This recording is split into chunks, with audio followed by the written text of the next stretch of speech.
Up to date on News Talk. The Football Show on Off the Ball. Brought to you by Boyle Sports. Now with same-day withdrawals to your Visa debit card. I'm prepared to do anything I can to play for my country again. Do it then. What about your start to the game? It wasn't bad, was it? Why should an honest answer be a mistake? How can a modern day manager not have a mobile phone? Why should he? And you're very welcome along to Wednesday night's football show. It's Richie McCormick here with you in the big chair. Dan McDonald from the Irish Independent joins me in studio as well for what could well be a pivotal night in the Premier League title race. We have 4 minutes played in the second half at Old Trafford, and the score is Manchester United 0, Manchester City 0. Dan, you have taken in more of this one than I over the course of the last 45 minutes.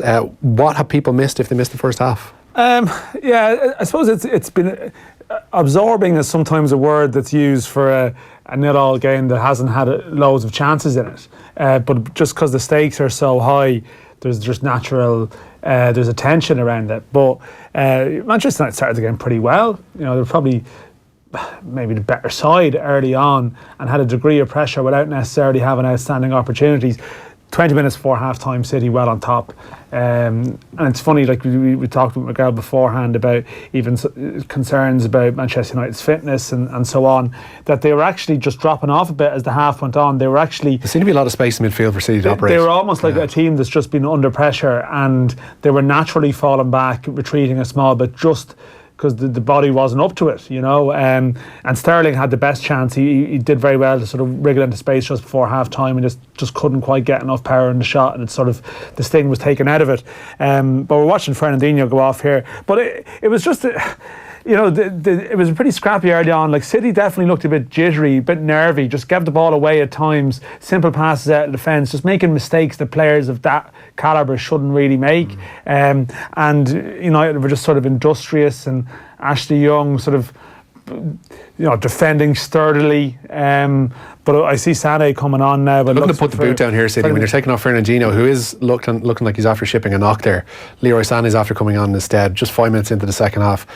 There seems to be an impetus from Guardiola that they need to go for it. They need a bit of an injection of pace or energy. They've been very nice and they've had the ball, but they've just lacked that real cutting edge. Now, I mean, they didn't necessarily get into positions in the first half where they were countering, you know, with any great sort of regularity. The better chances were United's by my viewing of it anyway. Yeah, no, they had their moments early on, and Rashford was certainly dangerous, and I mean, Pogba's had half a chance there. I mean, Roy Keane was making the point in the half-time analysis that Rashford was outstanding, and if they could get him one-on-one with company, they'd have a chance. And certainly, as City commit, you can sort of see a scenario where chances fall to Manchester United on the break. But about the title implications of this as well, because obviously with this, City, contrary to my poor maths earlier on, will remain second and will be a point adrift of Liverpool, and Liverpool will have the title race in their own hands from here on in. But for the stakes for Manchester United, considering what's going on at Molineux, with Wolves leading by 3-0 and deep in the second half, they are there now too. Ruben Neves, Matt Doherty and Diogo Jota with the goals there. I mean, there presents itself a chance for Manchester United to really go into the top four and solidify the position there too. Yeah, and it's sort of, I mean, that's what ultimately people are going to be judged on, I guess, come the end of the year. So I know there's a fan subplot and stuff, but there is an opportunity there, and it's strange. We did speak before, you know, you talk about form, and all logic suggests that one team should win, but there's definitely a sense that the occasion is really hanging over this game. And from a neutral's point of view, like the sense that Manchester United fans might want to not throw this game, but you know, they'd be okay with a loss because ultimately it would cost Liverpool in the title race. I mean, it's lunacy when you consider what would be at stake if Manchester United miss out on Champions League football this season. They don't have that Europa League parachute that they have. Sané's just squared the ball trying to get it through to Aguero in the 6-yard box, but by the United defence. But the first real moment of threat since Sané's come on there. Yeah, so I mean, like, this is the league to some degree, as much as City still have a bit of work to do to get it done. But I just get a sense that I mean, we have 11 Manchester United players just in their own half at the moment, and I think that is going to be the theme pattern of the second half here, definitely. And Sané just gives them another option, and they have to mix it up a bit. That's got to be the frustrating thing if you're a United fan. Like to think that with 3 games to go towards the end of the season, this is where they are. They're trying to, and it's a goal, and a good goal, and a fantastic goal, and it's a Manchester City goal. Bernardo Silva wheeling away on his knees. pumping the fists. He wriggled and wormed and tried to find some space towards the side of the Manchester United box, the right hand side of the Manchester United box, and squaring the shot under the grasp of David De Gea there. I think it's even Sané coming on. It's given them a bit more to think about there. And Silva's on the right hand side, and yeah, I mean he cuts inside. Looks like he nutmegged the Manchester United defender and almost cut out De Gea at his near post by taking a clever angle. But well, there we go now. Well, that was the worrying pattern that I was saying the Manchester United were slipping into, because we're 8 minutes into the second half. It was Gundogan who picks up the ball in midfield. He sprayed it out wide to Bernardo, who ran at Luke Shaw, managed to ping the ball through his legs and under the grasp of David De Gea, and City have a 1-0 lead. But as you mentioned, United were sitting back, had 10 men inside their own half. It became 11, and they were looking to do that for the next 40 minutes. Yeah, I mean, that's not a sustainable plan. They didn't, to be honest, they didn't have to work too hard for that goal, City. No. You know, I mean, they kept the ball. They worked the pass into a one-on-one situation. I mean, it's a good strike. De Gea's actually maybe caught a bit unawares. I mean, I think he's probably imagining Luke Shaw will do better in that position. Yeah, that's it was just sloppy. There. It was actually the nature of the game. It's a pretty disappointing goal to concede. Absolutely. But that really now, I don't know. I suppose City have a lot of attacking players on the pitch, and what do? Do they just drive on and try and drive this home? I would imagine they will. I think that's what you probably have to do, because I don't think they have the skills maybe to go the other way, and I think that would invite trouble. So they have to probably just go on and close it out. I think they would have looked at what's been in front of them for the past 2-3 minutes and decided that this is the side they can actually go and, if they put their minds to it, pick apart. They've got the forward players to go and do it now. They've got United on the back foot in terms of morale, especially after going a goal ahead. And 55 minutes on the clock at Old Trafford. Manchester City 1, Manchester United now. There could well be 2 here. They're pinging the ball amongst each other. Sergio Aguero shoots, and it's just wide to the left and wide of David De Gea's upright as he reached for that one. This could well turn out to be that 5-0 that Miguel predicted before the start of the game. It could well be 5-0 as well at Molineux. Still 3 goals between the sides. Wolves 3, Arsenal 0 is the score there. If you want to get in contact throughout the show tonight as well, you can text us 53106, tweet us at Off The Ball. A pretty big event coming up here in Ireland over the course of the next few weeks. From next Friday indeed, Ireland stages the Under-17 European Championships, with the hosts facing Greece, the Czech Republic and Belgium in Group A, and it comes off the back of 2 quarter-final appearances for Ireland in the last 2 editions of the tournament. Colin O'Brien, the man who masterminded both of those runs and hopes to go even further this time around, joined me in studio earlier on this afternoon. And with just a week to go until Ireland open their campaign, I started by asking him how preparations have gone heading into the tournament. Yeah, I suppose firstly our first game is Friday week, May 3rd, against Greece in Tala. Yeah, look, very excited. I suppose it's been building up for a while. This group of players, since under 15s, knew they were going to be hosting the final as the host nation. So we took the group over in July. So we've been working with them for the last 10 months, July 2018, and we've been building up to this since then. So really looking forward to it. How much FaceTime do you get? Because I know we obviously... Ireland had to not go through the qualifiers as would normally be the case. We obviously had the host duties, so we don't get the same level of preparation, especially on the pitch, that we would have done previously. How do you manage to work with the time that you do have with the players and have had with the players over the course of the last year? Yeah, it's been our objective's been a little bit different this season, but we'd still have more or less the same contact time with them from the start of the season right up to the tournament. It's just the difference is we just didn't have the qualifying games this year as such, but we made up for it. We looked at some very strong nations this year, some very testing games for the players to put them into that environment. And what's interesting is 2 of the teams in our groups, the Czech and Belgium, we've already encountered this season. And what did you learn from both of those encounters? Not necessarily just from the opposition, but also from your own squad. Well, you're always learning with your squad, because it's not just about the game. It's when you come into international football, it's 24/7. The players are with you for morning, noon, and night, basically, for whether it's a week and a half, or for the international your under-17 tournament. It's going to be nearly 2 weeks. They'll definitely be in for. So you learn a lot about them on the pitch and off the pitch. That whole dynamic. Get opportunity to work with them with how we work with, regarding training, meetings, how we want to play, and you find out a lot about the personalities and characters of the team as well. So we've been looking at all those aspects since last July, and now we'll just be ready. The players will report in next Monday, and we'll be ready to go for the 3rd. One of the things you said previously around the get-togethers that you had, especially around those friendlies with Finland, is that you wanted to mirror as much and as best as you can the situations surrounding tournament football. Having these games within 3 days of one another, essentially 3 days game, 3 days game, it's a very unique situation for these group of players to try and play in that type of environment, to try and play when you're all that close together for that prolonged length of time. It is a difficult thing to try and mirror. How did you go about doing that? Well, the process at international football was started under 15, so Jason Donoghue would have had this group, so they would have began that process. So some of them will be used to that, and then they move on to 16s with Paul Ozam, and so they've been used to that type of environment as well. And when they come in as 17s, basically, the time might be a little bit longer when they come in for there might be extra days, and the games become more competitive for them. So we add that education to them for the players. So this year, we started with a training camp. We started with a home-based assessment in July, and then we went into a 3-day training camp in August. Played our first double headers against Turkey in September, and then in November, because that time of the year all the other countries are playing their first qualifying phase. So UEFA would have helped us with a funding for a 3-team tournament in Dublin, in Tala, stay in the City West Hotel, train where we're looking to train. So last September and November, point being, is we played 5 matches. We played them in Ireland, so we were able to mirror where we were playing next week, basically, for the tournament.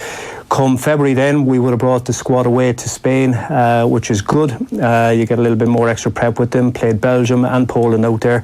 And March was always the tricky one for us this year, because that month is the elite phase for under 17s and 19s. So Finland, they didn't get through to elite phase, which they were very unlucky. They lost to both France and Poland in the first qualifying phase. But they were a decent side. So again, that was a good test for us. Again, we played 2 games. So basically, since the players have been in, that was in Ireland as well. So, of our, we'll say, 4 events, 3 of them we've used our advantage by playing at home. You've got a squad that's, to look through, the most recent one, obviously, you named for those friendlies of Finland, was hewn from everywhere from Ballinamallard to Real Betis. I mean, as an under-17s head coach, how do you go about picking the best players and coalescing that squad as one? Because it is quite scattergun the way they are, just the nature of underage football, the way they're playing and where they're playing the club football at the moment. Yeah, well, again, you'd have to go back to, before even 15s, with the schoolboy setup. Now we have the National League setup come into play, the emerging talent. So all those players, especially the homegrown and home-based players, would have been playing here, except the players that moved last July that are gone to the UK. They're in their first season. We'd have a broad network with regards to recruitment, especially in our own country here, both north, east, south, west in the country. We've people watching games every week. I see a lot of matches myself, and I also have a lot of people watching games, so you get reports on players every weekend, and then you get an opportunity to see these players. Then we'd have a process, maybe we would bring players in earlier in the season to see where they're at, but as I said, a lot of that work will be done at 15s, 17s, but you always have to monitor young players. There can be serious jumps in their development within 3 months, 6 months, so you have to keep an eye on them. So there's a few players might make our squad for the finals, have been in and around about it, and they'll still come back into the pictures for 18 and 19s as well. It seems now more than ever there seems to be a lot of more joined up thinking as regards the underage setups, and how, just in a linear term, how the under 15s graduate to the 17s and then beyond to Tom Mohan's 19s and hopefully touch wood 21s and seniors. It seems the elements and the systems put in place by Ruud Doctor, maybe even beforehand as well, seem to be actually bearing fruit this time around.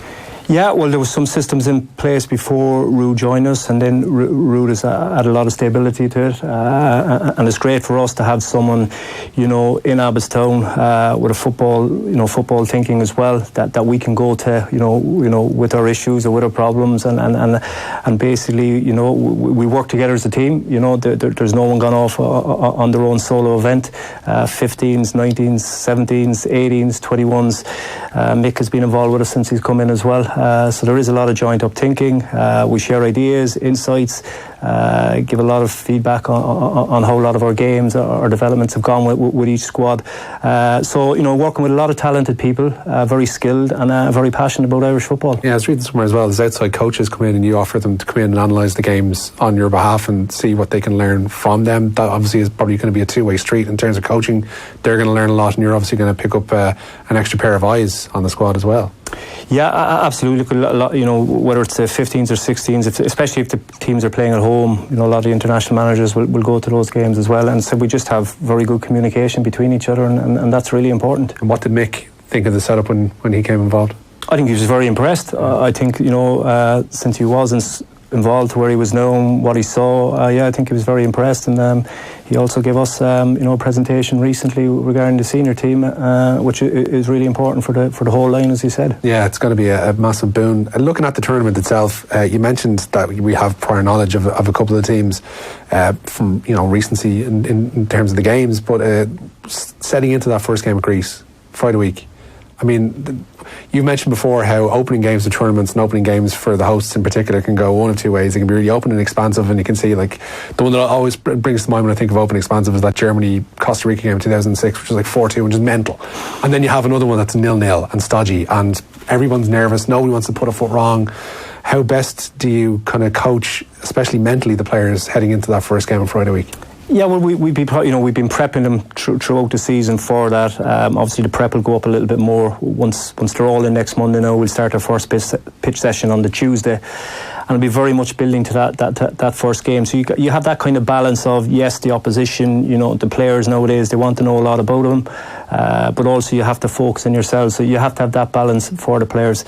Look, you'll want them to go and express themselves. They'll still need to understand that there's a plan in the game, that there's a structure about how we're trying to go about the game as well. But sometimes there's just that unknown in that first game. The last couple of years we did 2 very good performances in our opening game, but we lost the game. So it's the 3 games are massive. Like, you have to plan for all 3 of them. You really want to be in the shake-up going into the last game, but right now we just got to make sure we're prepared fully for the Greece game. One of the things you're saying as well is that when you head into these tournament situations, it's not necessarily all about winning medals, it's about the player development, and that's quite key, especially when you're at the age group that you've been looking after for the past couple of years. With that in mind, you obviously want to use your entire squad as best you can throughout these group stages as well. One of the main, I suppose, nice headaches you have heading into this tournament is you've got 2 rather good goalkeepers. You've got Jimmy Corcoran, who unfortunately is suspended given the events of 12 months ago for that Greek game, but a young lad called Gavin Bazunu has really put his head up over the parapet in the last 12 months and has given you a nice selection headache there. Yes, and what it also does mean the fact that Jimmy is suspended for the first game because of the bizarre circumstances last year. His suspension doesn't kick into his first competitive game, which will be kicking in the tournament. Young Harry Halwex as well has come into the picture from Derby County, because we had to look at 3 goalkeepers, because you need 2 on the bench for that first game. So we've looked at that situation throughout the season. That's been another objective of us. How would be fair if certain situations happened? So they've all had opportunity, which is good. They all understand what's required as the goalkeeper at international level. But yes, right now Gavin will be, once he's fit, gets through this weekend, he'll be available to play in the first game.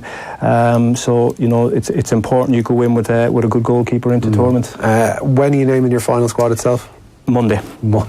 Monday. There's been a lot of, judging by your reaction there, a lot of hair pulling out over the course of the last while. The anticipation of making phone calls to disappointed people, etc., is not the nicest of scenarios. Well, look, throughout the whole year, we'd have a process with the players when they come in.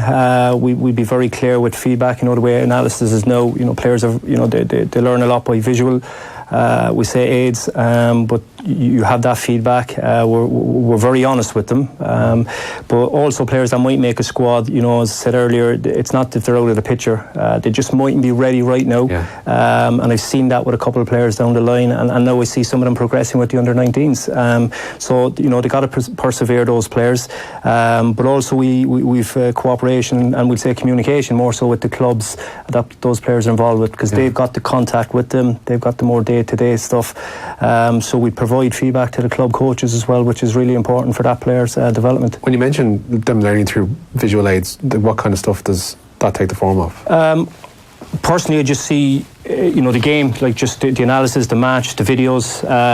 There's different aids. You've got your tactic boards, we'll say. You've got magic moves. I think coaches will understand what I mean with that presentation. What's magic moves? Basically, it's just a PowerPoint presentation where you can set up 2 teams on it, and basically the magnets move for you as opposed to a tactic board. You have slightly more high def than our tactics board over here. A little bit, yeah. And you need someone good with a bit of technology on the we'll say the laptop to get it moving for you as well.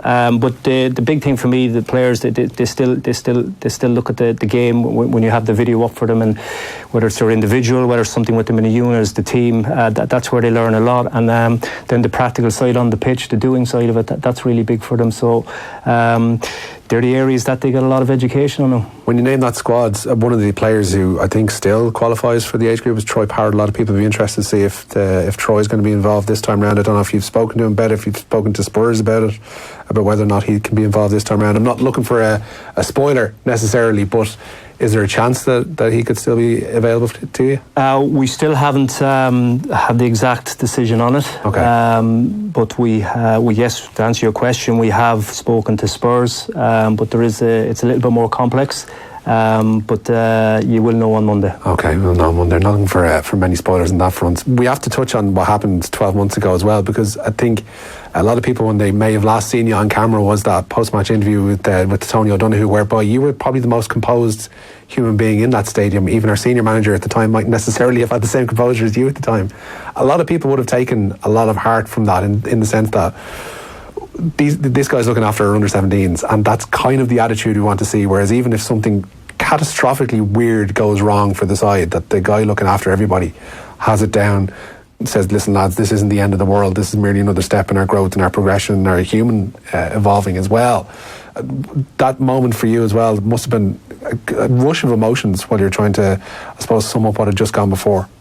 Yeah, look, I've been asked about it a lot, whether it's friends or presentations you do around coach education. I work in that area as well around the country.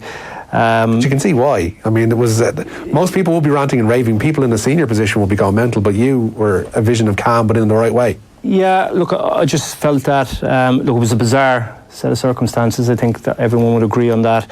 But there was probably that moment before the post-match interview as well, where we had a kind of maybe 7-10 minute spell with the players, and it was just so emotional. It really, really was, and just felt the players needed to be given a lot of credit. It was their fourth game in the tournament. People might have forgot that, or might be aware of that possibly as well.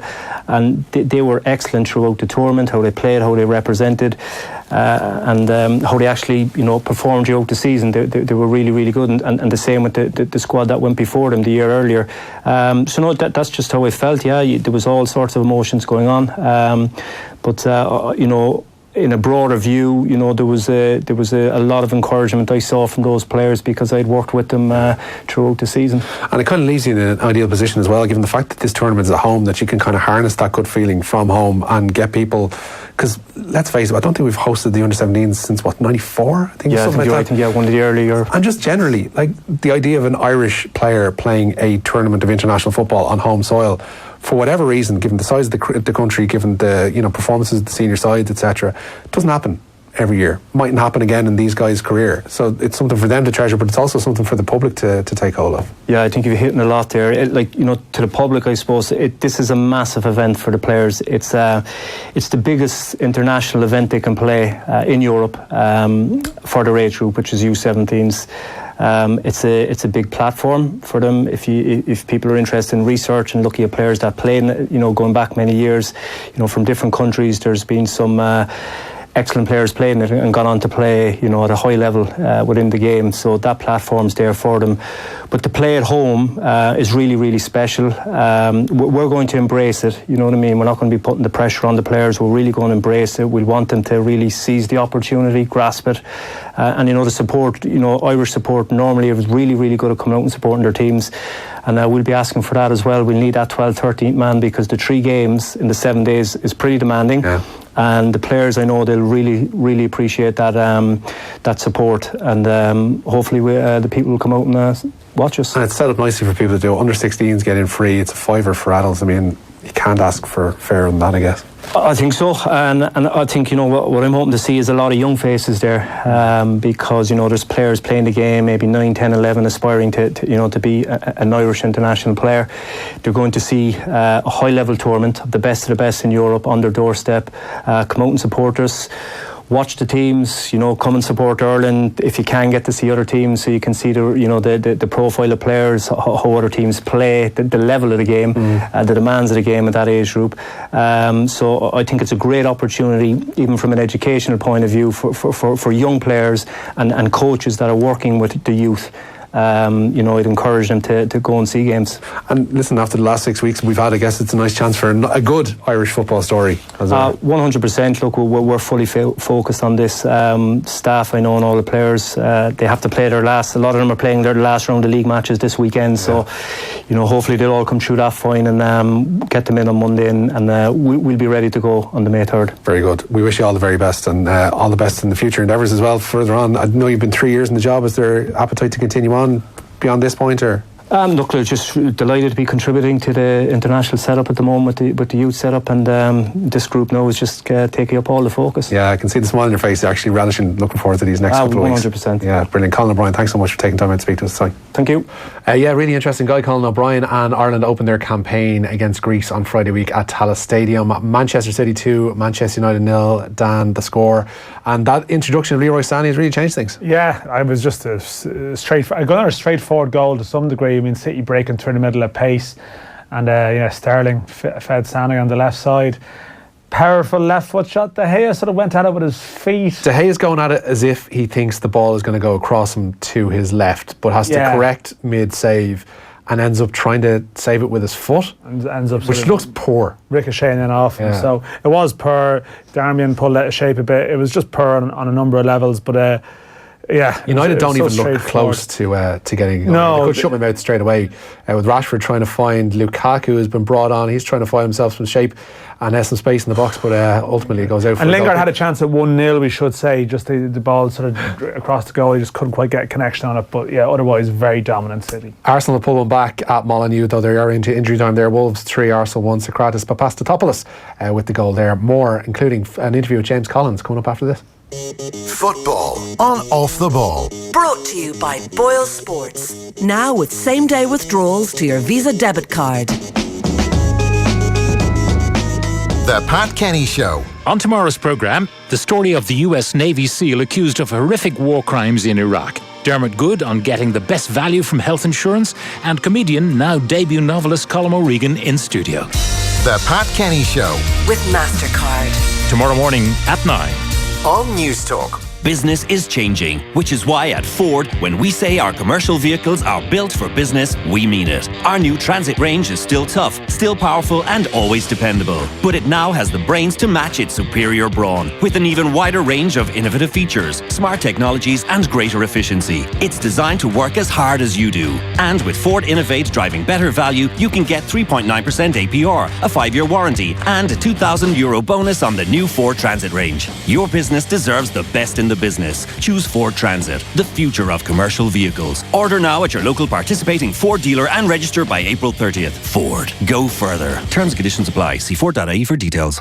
Hi, I'm Martina Milani, SuperValue store owner. All things considered, SuperValue is the place to fill your trolley this Easter, with great offers like SuperValue Fresh Irish Lamb Leg, save 40%. SuperValue 7 offers like Broccoli Crown, 79 cent. And buy any 675cl bottles of wine and save €10. All things considered, it's SuperValue. Enjoy alcohol responsibly. Off the Ball. This is News Talk. Welcome back. Manchester United 0, Manchester City 2, 13 and a half minutes to go at Old Trafford, and United over 500 minutes without a goal from open play, and that just keeps ticking along. And it is 3-1 to Wolves into injury time at Molineux in tonight's other game. It's been a good day for Irish players. Dan Randolph named in the Championship Team of the Year. Aidan McGeady was in the League One Team of the Year, as was Luton Town striker James Collins. I spoke to him earlier this afternoon. 24 goals to his names for the Hatters this campaign, as they are on course for promotion to the Championship. And I began by congratulating James on him being included today in that PFA League One Team of the Year. Thank you very much. Thank you. What does an honour like that mean to somebody like yourself? Yeah, it's a great honour. A couple of weeks ago, I managed to get named in the EFL Team of the Year, and then I got the news today that we've been named in the PFA Team of the Year. So to be recognised by your fellow professionals, it's a massive honour. You're kind of having one of those seasons that for anybody really it's been hard to ignore, when you consider 24 league goals, most recent of which was in that draw, Wimbledon. It's been quite the season for you. Yeah, it's been a surreal season, really, personally, and obviously collectively with the team, how we're doing in the league this year, and hopefully making that step up to the Championship. But for me personally, to be involved so much with goals and having a good season in front of goal, it couldn't have went any better for me personally, so I'm delighted. And a lot of people may have kind of had their doubts about the promotion push of Luton, considering how far the club had come, especially in the last 2 years or so, and under the tutelage of Nathan Jones, who left for Stoke back in January with the club second in the table. Since then, Mick Harford installed as temporary boss. A lot of people may have wrongly presumed that would be the end of Luton's promotion push, that Nathan Jones was the be-all and end-all of everything that had been good behind that club. But it shows that there had been a pretty strong team ethic and a strong base in terms of tactics had been formulated there, that, you know, you could kick on from Nathan departing for Stoke and continue that push for promotion, which is nearly, I mean, these are nearly over the line in those terms. Yeah, I'm sure a lot of people did think once Nathan Jones did leave for Stoke that the wheels might fall off and we might have got a bit disheartened and maybe slipped off a little bit, but it's been the complete opposite, really. We had a fantastic start to the season with Nathan, and he left us when we were top of the league, and it was quite close, and then we went on an unbelievable run of 28 games unbeaten, and Mick Harford's got to take some big credit for that, because he hasn't changed a hell of a lot. He's kept the same system, he's kept the same training regimes, he's kept the same personnel in the team, whether unless there's been suspensions or injuries, but the majority of the team has been the same, and he's just been given us the confidence to go out and perform and show people what we can do, and I think that's led us to where we are now, and we can even after last night's result, we're still in a good position, and we can sort of smell that Championship at the minute. But we know we've got 2 big games to go, and I think the lads are really up for it. Yeah, in terms of what Mick has done since he came in, you said very little has changed since his appointment. What was his first kind of message in the dressing room when he was appointed back in January? His message, it was clear that he was just taking over part-time. He made it clear to us that he didn't want the job because he's very good at his job upstairs, head of recruitment, and because he had a big hand in bringing a lot of the players in our squad with Nathan Jones, so he knows us all personally as well. So he made it clear that he was just taking over and he was overlooking things, but he's a Luton hero, and the fans love him, the lads love him, and we all wanted to do well for him and the staff, and he installed confidence into us, and he gave us the freedom to go out and play, and he said that he's not going to change a hell of a lot, he's just going to keep the train going, and to be fair to him, he's done just that. Because there seems to be a lot of momentum behind Luton Town at the moment. Not only obviously has been the sail up through the leagues in the past couple of years, there's also talk of a new ground coming, Kenilworth Road. I suppose for a number of years has kind of been living I suppose a charmed life in terms of the facilities and the availability and the ease of getting to that ground. There's talk of a new home. There's talk, obviously, you're probably, touch wood, going to be up in the Championship next term. There must be a real sense of buoyancy and just joie de vivre about the club at the moment. Yeah, there is. It's definitely a club on the up. From the moment I walked through the door 2 years ago, there was plans for this ground to be done. They've got planning for that this year now, so I think that's going to be ready in 2021. We just recently moved into a new training ground, which is Championship quality facilities, which is always good. And we've got that fan base behind us as well. Our fans have sold out every home game this year, and they've backed us their full allocation away from home. And if we can get to the Championship and reward them and say thank you for following us like that, then it's definitely going to be a club on the up for when it does move into its new stadium. Absolutely, and the Championship will be a completely fresh challenge as well for the club too. Just talking about yourself, because obviously you would have been through the clubs yourself en route to Luton Town, the likes of Hibs. You would have played under Pat Fellon, the ex-Bohemians and Shamrock Rovers boss. You would have played under Terry Butcher there as well. And under one Paolo Di Canio as well at Swindon Town, who I know was very fond of you when you joined him there too. Yeah, I played with some great managers, Di Canio being one of them. I really enjoyed working with Di Canio. He was the reason why I signed for Swindon. I went and met him, and I loved everything about him, his enthusiasm for the game, his attention to detail, his work ethic, and he said to me he'd make me a better player, and I thoroughly believe in the 6 months I was with him that he did. And I was gutted when he left in the January, because he's another one that left us when we were top of the league with Swindon in League One, and we ended up finishing in sixth place and losing in the playoffs. So when it happened this year with Nathan Jones, he left pretty much a similar time with us top of the league. I sort of had my doubts whether we would kick on or whether it'd go the same way as it did at Swindon, but we've managed to do the complete opposite this year, and just kept that good run going. Has there been talk about who's going to eventually replace Nathan full time at Kenilworth Road there from next season yet, or are you going to wait till those games of Burton and Oxford are out of the way? I think Mick has got the job until the end of the season, so I think once the end of the season's finished, I think we'll know a little bit more. We haven't been told too much, if I'm honest. So I think once we know where we are next year, I think the board will start looking to appoint a permanent manager. Very good. As we mentioned, in terms of your own form, it got you selected in that EFL Team of the Year, and today as well in the PFA Team of the Year. Meant your form couldn't be ignored. That too was transferred to the international fold. You've been involved in the last couple of Republic of Ireland squads. Mick McCarthy obviously has been to watch you a couple of times. What was that meant to you to be called up? I know there's a Mullingar background to your family. Yeah, it was an absolute honour.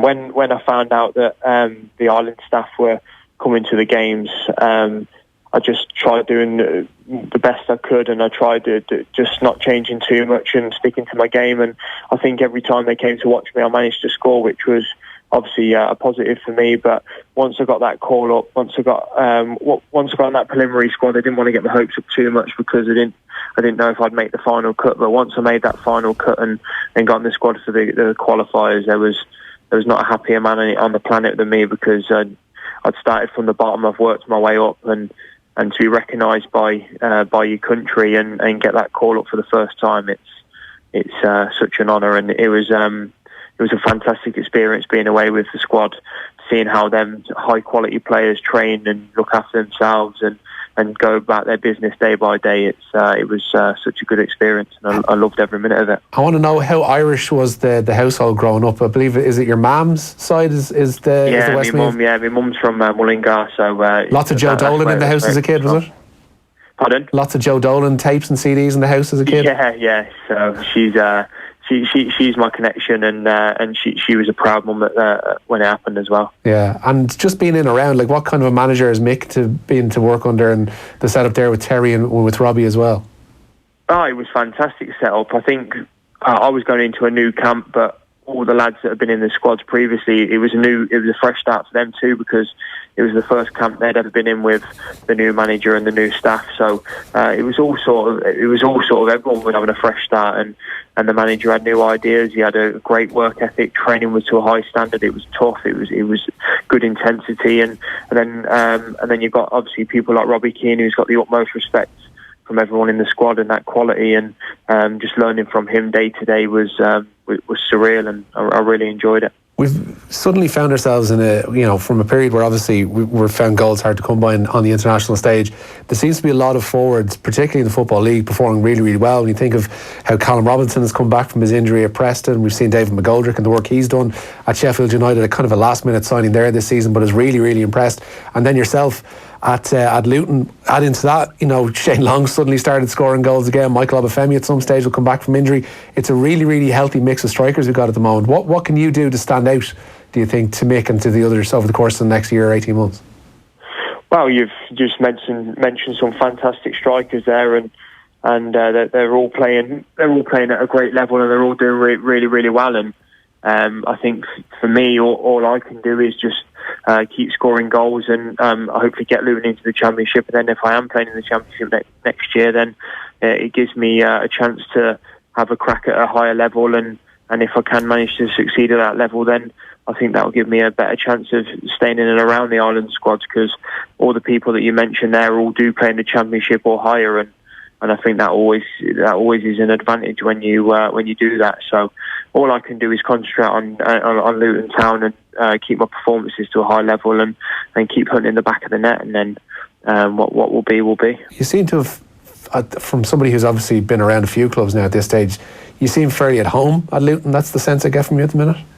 Yeah, I am. It's such a family club, and I'm really happy there. I've got some good friends there. My family are happy here, and it's a place where I want to play my football. And I've got a couple of years left after this one, so I've got my security there as well. So at the minute, I'm really happy and I'm really enjoying my football. And it's always nice to score goals and enjoy your football for any club, but to do it for Luton Town, it's a big privilege. Well, jumping ahead, with fingers crossed that these two next games from Luton's point of view and for yourselves do go well, and you do get automatic promotion, and who knows, maybe even that League One title as well. What will Luton have to do to compete in the Championship next term, do you think? I think we've got players in the squad that will be able to handle the Championship. Of course, the new manager will come in and have fresh ideas. He'll obviously want to bring in his new players. He'll obviously want to bring in some Championship experience, which I think you do need. So I'd say, apart from all that, I think he has got players at the club that could handle it, and he's got a lot of players at the club that have never played in the Championship either. So it's a fresh challenge for them, and me.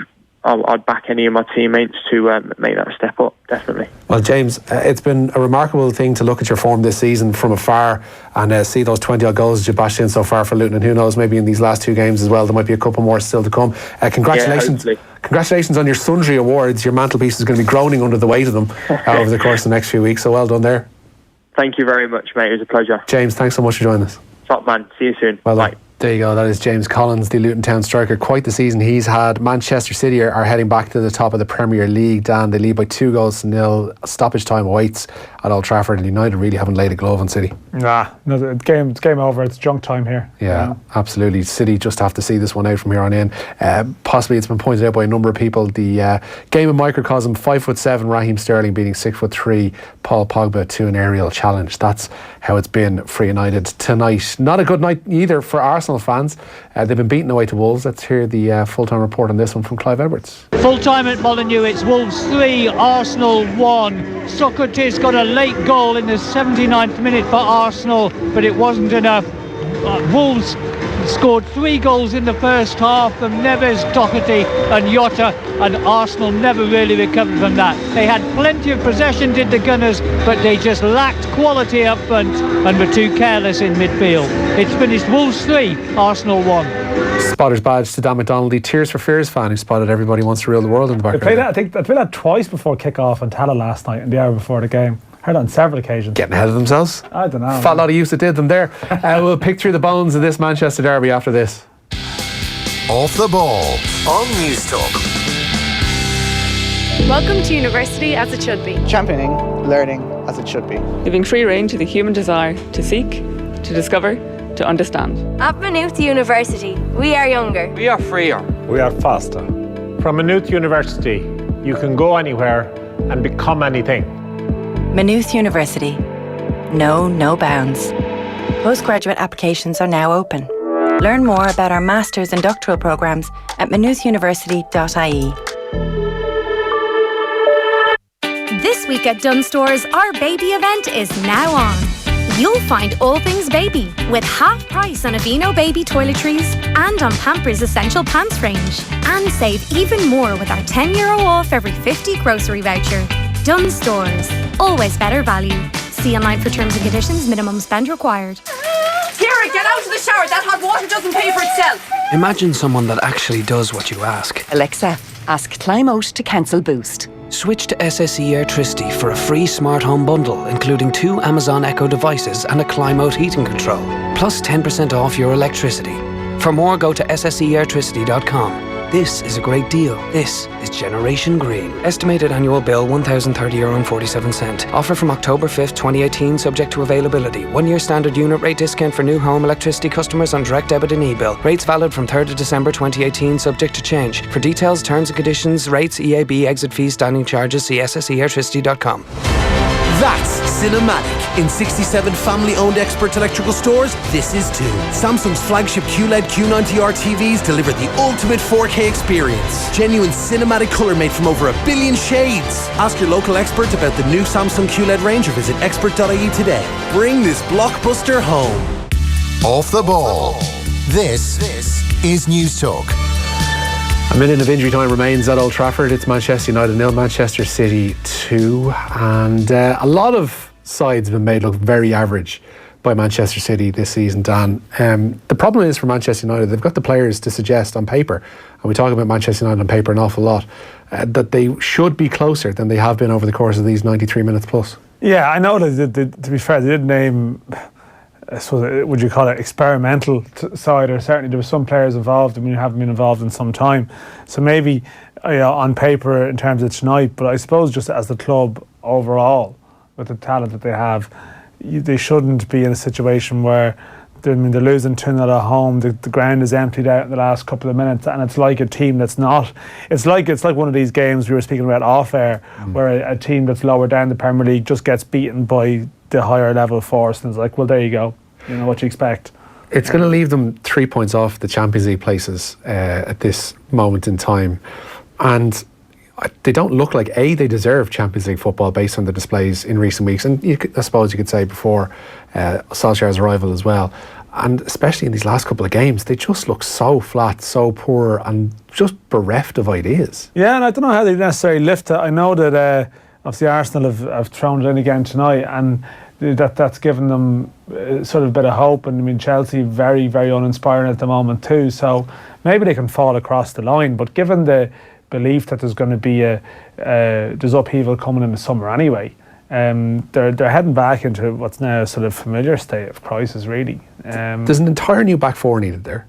I don't think that's beyond the realm of saying. And like, you need vast improvements from players like who are pretty well, had pedigree before coming to the club, that seem to suggest they're decent players, the likes of Lindelof and Bailly. Like, you do have scope to improve them, but they've no fullbacks. Luke Shaw has shown how naive he is generally tonight. There's no spine, like there's no real spine to the team. There's no real sort of personality as it goes full time. But it's like, what is the personality of this side? Like, what way do they play really? Like, can you describe them? You know, to describe. I know that. I mean, that was the thing in the revival. Well, there you go. It's Manchester United back playing attacking, you know, swashbuckling football. But often that was like good counter-attacking, you know, and I think you need more than that. Building from positions they shouldn't necessarily find themselves in the first place. Yeah, I think you need to.